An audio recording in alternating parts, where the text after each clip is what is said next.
Dr. Shabir, the question is, unlawful sexual intercourse is a major sin in Islam, but many scholars claim that watching pornography is also a major sin, though you aren't fornicating, you're just watching fornication. Can it be defined as a major sin? So, to answer a question that is already answered in our classical tradition, that's easy because we just open a book and the answer is right there. Because pornography is such a modern phenomenon, we don't find the answer right there. Now, everyone will agree that pornography is reprehensible. It's, morally this is so wrong that one doesn't have to be a Muslim to recognize that this is very bad. So Muslims and non-Muslims alike will recognize that this is an evil in society and a shameful aspect of modern society.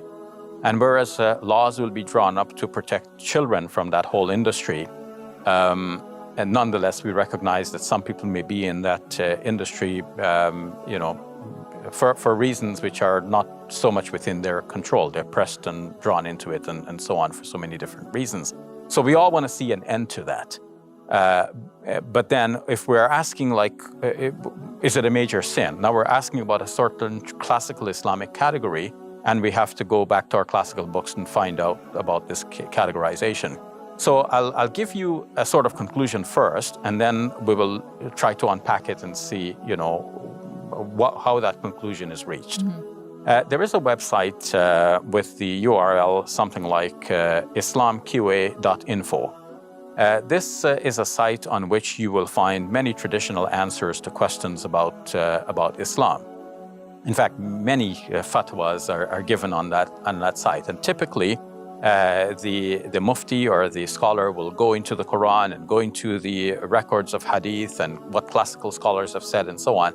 So often when I want to know what the classical scholars have said about a subject, that's one of my first stops, because I know I'll find the information there. If there's a hadith on a question, I know it'll be there. So one of the puzzling issues, Safiya, is that though there are hadiths which condemn people, for example, talking about their private relations. There's a hadith says a man is reprehensible if he has intimacy with his wife and then he goes and he talks to others about what he did. So just this talking is obviously revealing something. This is in the realm of erotic literature, you might say. And there must have been some such literature around at the time, because even before Islam, we know that the Kama Sutras are very old. But there is, I'm not aware of anything, either from this site that I was referring to or anywhere else, where there was such a condemnation of someone, having some such literature, passing it around, reading it, looking at it, or anything of this nature.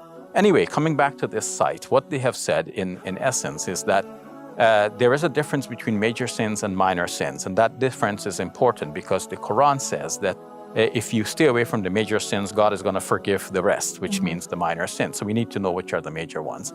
And there's a hadith that lists 7 major sins, but they're very venial sins, like shirk, which is top of the list, associating partners with God, and adultery and murder and so on.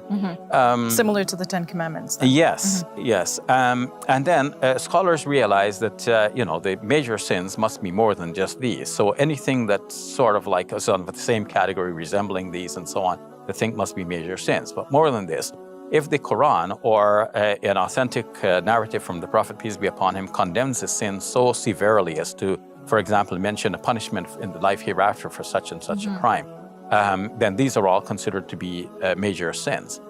One of the great scholars of the Islamic tradition, known as Al-Zahabi, the golden one, that's what his name literally means, he compiled a book that lists 70 major sins.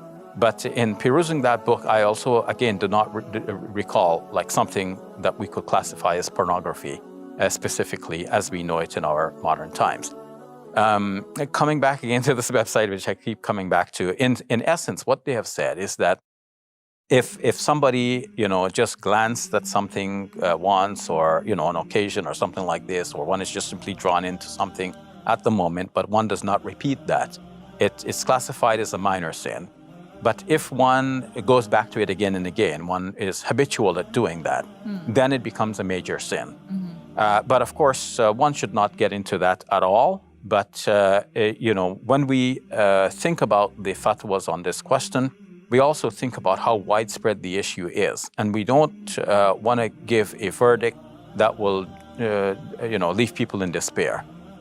If a thing becomes so widespread, people are so easily drawn into it and so on, we don't want them to feel, oh man, at the end of the day, no matter what I do, I can't be right before God because I have, this problem or whatever. So we do recommend for people to get treatment if they are suffering from an addiction, whether to this or something else. And we do warn Muslims to stay away from every sin, whether major or minor. But when the question is asked and we are forced to make this differentiation between the major and minor, this is the result in a fatwa such as that one. Thank you for sharing that, Dr. Shabir. You're welcome.